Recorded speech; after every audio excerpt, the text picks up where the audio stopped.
Assalamualaikum warahmatullahi wabarakatuh. Salam sejahtera untuk kita semua. Apa kabar adik-adik semuanya?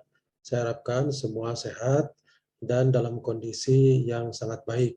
Dalam pandemi ini kita semua sekarang memang menghadapi keterbatasan, tapi saya harapkan semua adik-adik mahasiswa dapat melaksanakan protokol kesehatan dengan sebaik-baiknya dan selalu dalam kondisi sehat. Baik, adik-adik mahasiswa, pada kesempatan ini saya Dana Budiman, pengampu mata kuliah hukum bisnis, pada sesi yang kelima ini akan mengantarkan suatu materi yang saya namakan mengenai hukum perbankan. Jadi ini sangat penting sekali dalam kaitan dengan bisnis, terutama dalam permodalan adalah yang kaitan dengan perbankan. Sahabat-sahabat mahasiswa, mengawali perkuliahan pada kesempatan ini, di sesi kelima ini, saya ingin menyampaikan mengenai tujuan pembelajaran. Dalam tujuan pembelajaran ini diharapkan mahasiswa mampu menganalisis penggunaan konsep dasar pengaplikasian hukum bisnis dalam konteks hukum perbankan, dalam praktik global, dalam praktik ekonomi.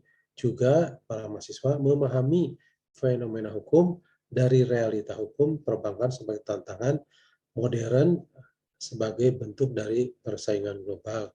Ini memang sangat penting sekali, di mana bisnis sekarang ini bukan hanya persaingan antar perusahaan, bukan hanya persaingan antar negara, tetapi sudah persaingan global antar berbagai negara. Baik, saya lanjutkan, adik-adik mahasiswa, kami akan mengawali mengenai hukum perbankan ini dengan pengertian bank. Bank adalah badan usaha yang menghimpun dana dari masyarakat dalam bentuk simpanan dan menyalurkan kembali kepada masyarakat dalam bentuk kredit dan atau bentuk-bentuk lainnya dalam rangka memanajemen meningkatkan taraf hidup rakyat banyak. Dalam proses ekonomi, bank ini kita ibaratkan adalah sebagai jantungnya dari usaha atau perekonomian di suatu negeri atau di suatu wilayah. Karena melalui bank inilah denyut ekonomi di suatu daerah bisa lebih ditingkatkan dan perekonomian dapat lebih maju lagi. Sahabat-sahabat mahasiswa, dalam hukum perbankan ini kita perlu mengetahui definisi umum yang disebut sebagai lembaga keuangan itu apa, yaitu berdasarkan pasal 1 Undang-Undang 14 tahun 67, bahwa semua entitas, saya ulangi, bahwa semua entitas yang beroperasi di sektor keuangan, berinvestasi dan mendistribusikan uang, ini berarti bahwa lembaga keuangan selalu terlibat dengan sektor keuangan. Perbankan atau lembaga keuangan bank adalah lembaga keuangan yang menyediakan layanan keuangan paling canggih, menyalurkan atau meminjamkan atau kredit, serta upaya untuk mengumpulkan dana dari masyarakat dalam bentuk deposito. Ininya peranan dari lembaga keuangan. Lanjut, sejarah perbankan di Indonesia.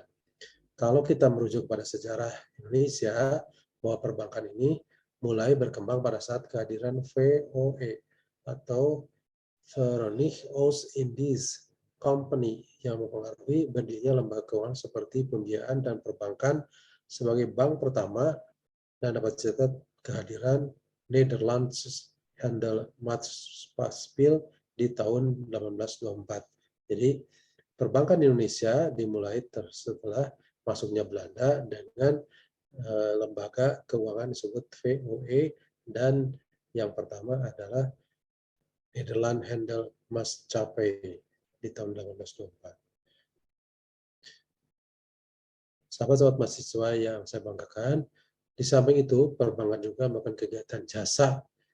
Nah, memang kegiatan utama dari perbankan itu adalah melakukan kegiatan jasa, jasa pendukung lainnya, jasa perbankan, antara lain adalah jasa pemindahan uang atau transfer. Biasa kita lakukan langsung di perbankan atau melalui ATM. Yang kedua, jasa penjualan mata uang asing atau falas. Nah, ini memang sangat diminati oleh masyarakat yang senang atau sudah memahami tentang valuta asing.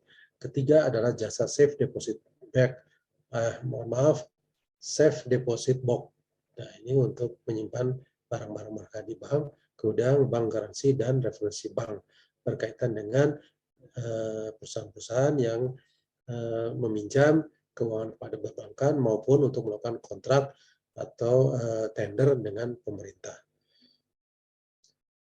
Sahabat-sahabat mahasiswa yang saya banggakan, bank dapat dibagi menjadi bank sentral, bank umum, bank perkreditan rakyat, bank syariah. Jadi ada 4 kategori bank yang ada di Indonesia.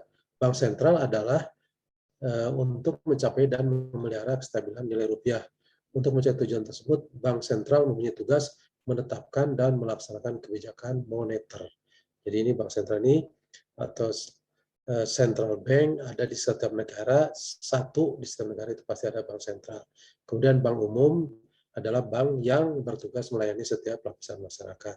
BPR adalah Bank Perkreditan Rakyat yang merupakan bank khusus melayani masyarakat kecil di kecamatan, biasanya berkaitan dengan pelayanan untuk UKM. Bank syariah adalah bank yang melayani masyarakat dengan tidak menggunakan sistem perbankan pada umumnya, namun dengan menggunakan sistem syariah. Dan sekarang mulai dikembangkan karena semakin banyak orang-orang muslim yang tidak ingin keuangannya tercampur dengan hal-hal yang tidak baik atau kurang halal, mereka menyimpan uangnya di bank syariah. Sahabat-sahabat mahasiswa, demikian yang berkaitan dengan hukum perbankan untuk diketahui kita semua, karena pentingnya kita dalam bisnis menggunakan kegiatan perbankan.